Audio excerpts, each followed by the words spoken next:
Did I ever ask you to take me to go shopping in Paris or go sailing overseas and just drape me in Gucci? No.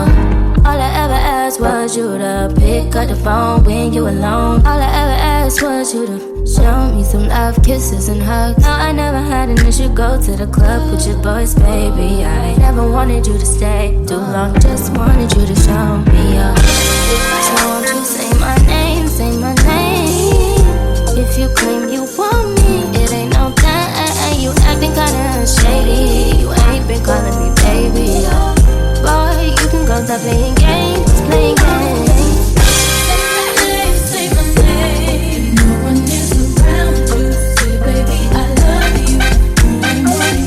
Say my name, say my name. You acting kinda shady. Ain't calling me baby.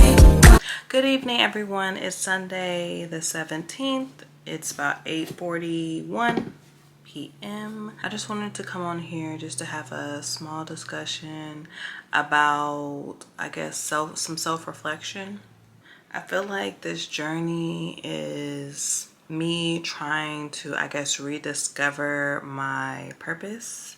I feel like for many, many years, I guess ever since as a child, I didn't have the best upbringing, and I was aware, and there were things that I wanted to do as a family or just, as a child that I wasn't able to do. And I always thought to myself, I have my own family, like things are going to be different. I'm going to do different things and it's going to be just fine. Just everything's going to be great once I have my own family. Right? I could just do whatever I want and everything will be great. Just there's to be a mom and there'll be a dad and there'll be kids and we'll be able to spend all this time together and we'll be able to do all these fun things and take trips and live a good life. And that's always what I fantasized about. Even like you can ask like any of my brothers and sisters, I was obsessed with like babies, and I would take like my stuffed animals and I'd roll them up in a blanket and I'd act like they were my kids. Like I wanted that type of family structure. I always want to be a mom. I just wanted that for myself. But I feel like as I got older, I still wanted it like very badly, almost obsessively. And I worried about that as I got older and older. I was just like, why hasn't it happened? Like things should be falling in place. By now, I should be married by now. I should have a kid by now. Like that was the whole thing. Everything should be here by now. I should have this. I deserve this. I want this. Why isn't it happening? And I feel like that's what led me into my first marriage, was that at that time, it's like, here's the person that wants a family with me, but did I take the steps to really get to know that person in order to see if he would be a good person to make a family with? No, I was just in the moment of, he loves me, I love him. If we're together, everything will be great. We'll have our family and things will just naturally work out. Like we get along. We want about the same things, Did I vet him properly? No, I didn't vet him properly. Did I meet his family before we got married? No, I didn't meet his family. Did he meet my family before? No.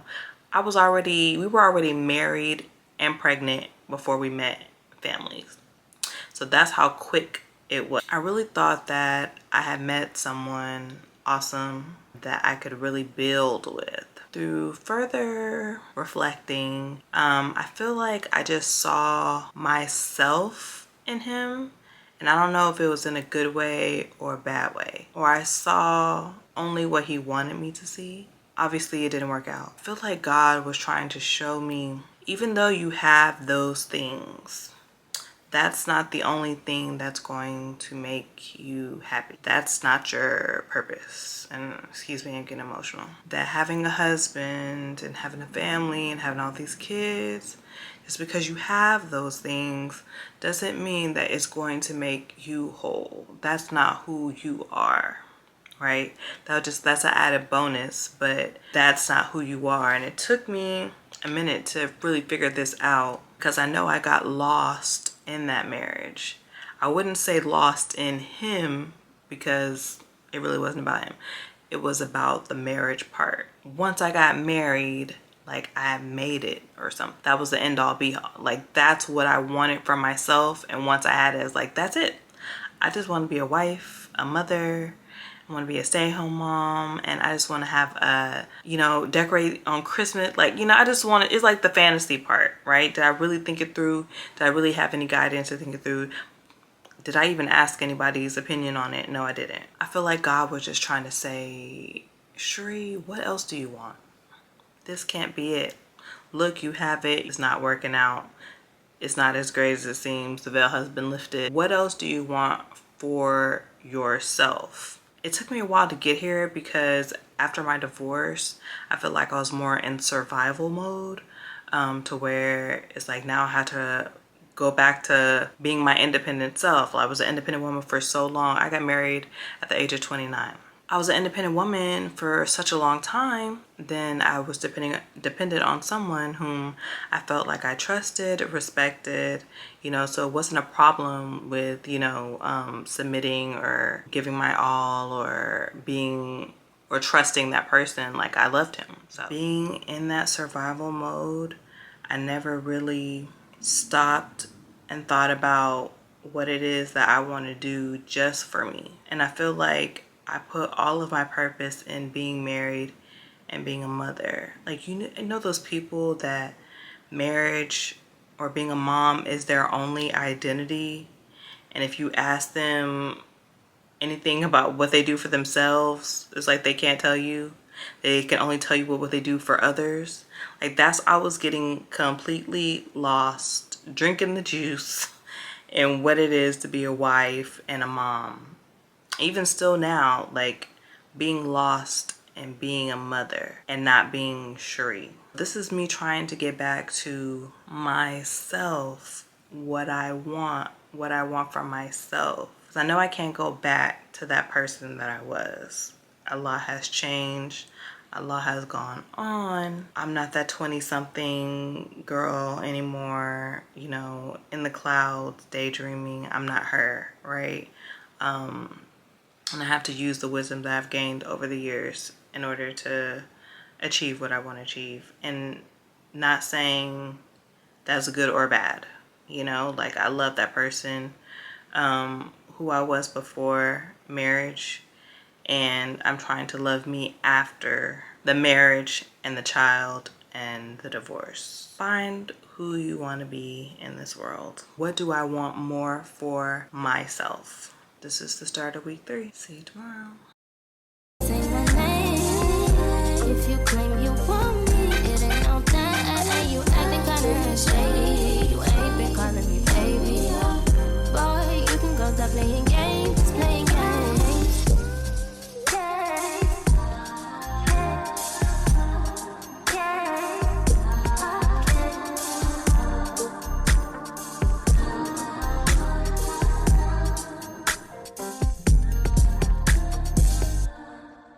Good morning, everyone. It is Tuesday the 19th. It's 6:12 in the morning. I'm actually about to head out in about 4 minutes. I noticed in the week 1, I had to cut out a lot of footage, so I didn't show my food. And in week 2, as I'm editing, I didn't do the same. Okay, so I'm going to show you what I ate. Actually, this week, I'm eating the exact same thing I ate last week. Pretty similar to what I was eating week 1. It's just rice, veggie, chicken. Week 1, I ate chicken breast and Brussels sprouts, Sam's Club. And then I added white jasmine rice. Last week, I also had the white jasmine rice, but I made chicken thighs and broccoli.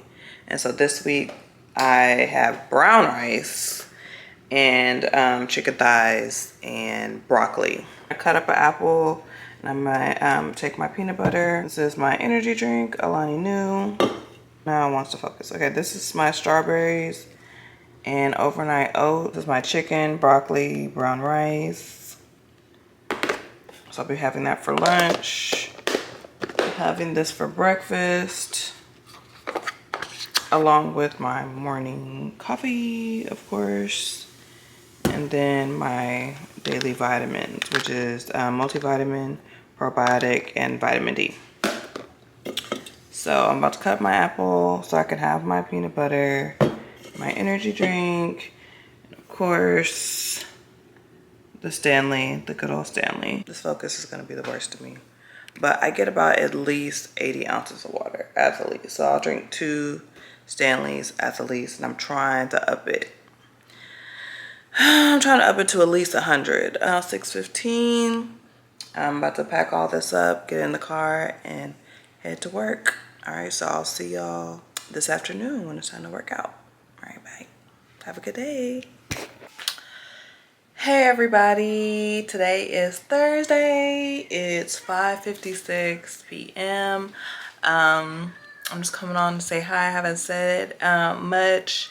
Let's see, Wednesday, which was yesterday, I was so tired. Like, I was waiting for my daughter to get off the bus and I fell asleep editing week 2. And then after she came inside and like I got her dinner ready and we were working on her math and stuff like that.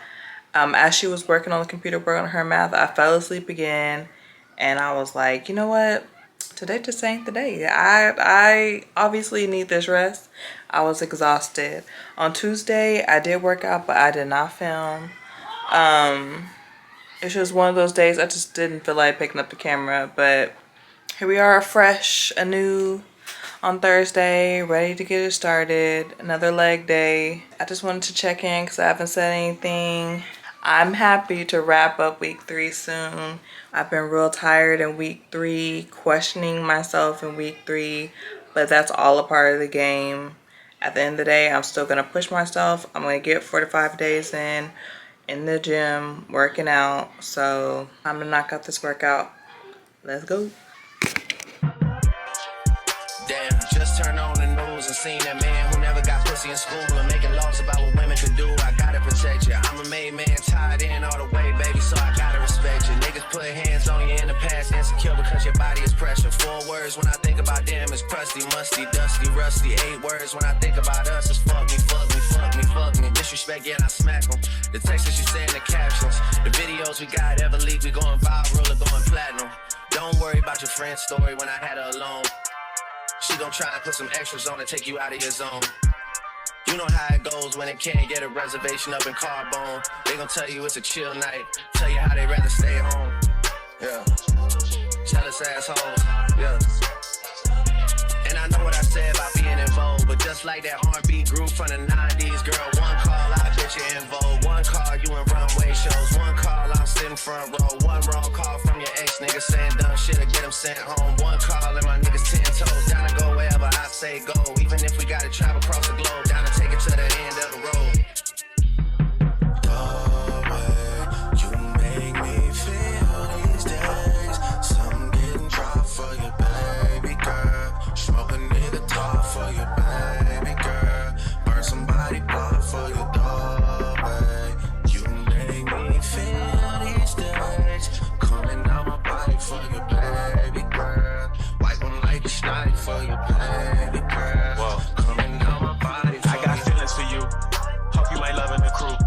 How many bodies you got? Pray it ain't more than a few.